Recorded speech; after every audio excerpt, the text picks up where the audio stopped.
Good morning. Pleased to be here today. Sean DeWinter, a entertainment and media partner from our San Francisco office in our assurance space. So really pleased to see a full room today. So thanks for joining us.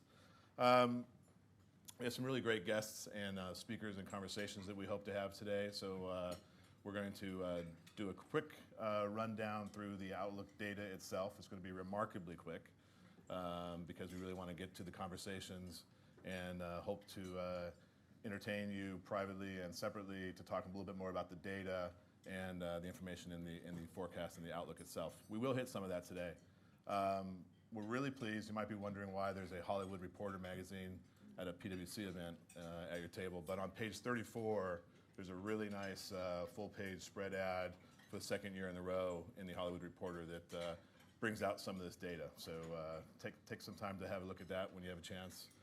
But we're pretty pleased with that.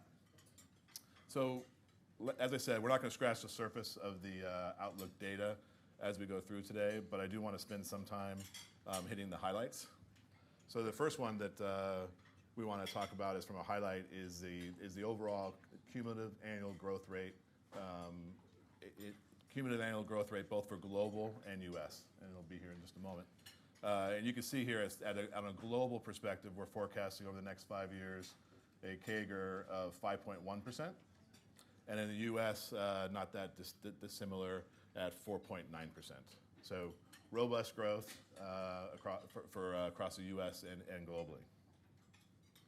If you look at the aggregate spend here, this is our 13 segments. We're not going to kill you with numbers on a Tuesday morning, but you can see here the gray bar represents the U.S. CAGR, again of 4.9%, and there's 3 segments that are outperforming that quite considerably, well, 2 considerably. Internet advertising and internet access at 11.1% and 11% over the next 5 years, respectively. Video games at 5.1%, or pardon me, 5.5%, just above the average. And then you can see out-of-home and filmed entertainment closely trailing the U.S. overall CAGR.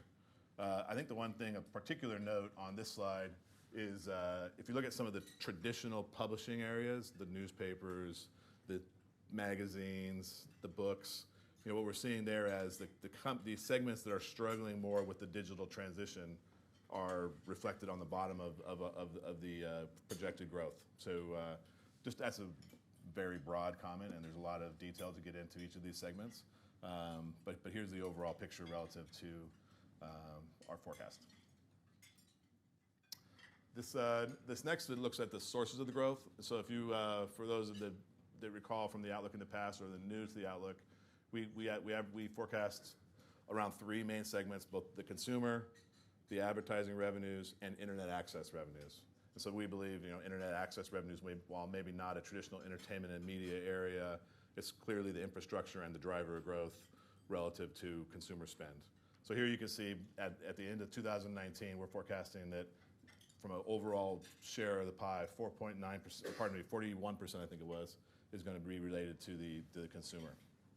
Relative to those 3 segments, you can see here how access is going to grow at a CAGR of 11% over the forecast period, while advertising at 3.5% and consumer at 2.9%.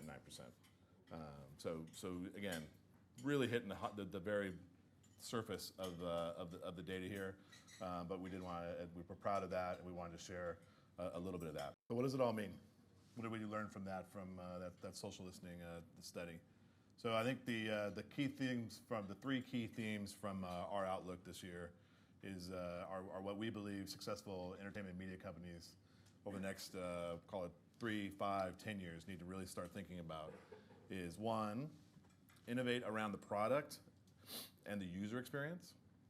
2, develop seamless consumer relationships across distribution channels.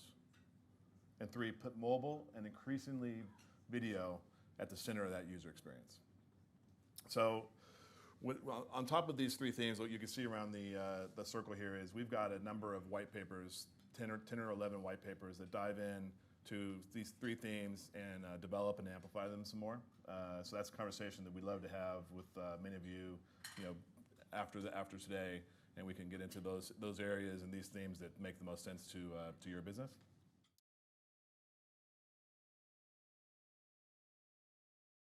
you.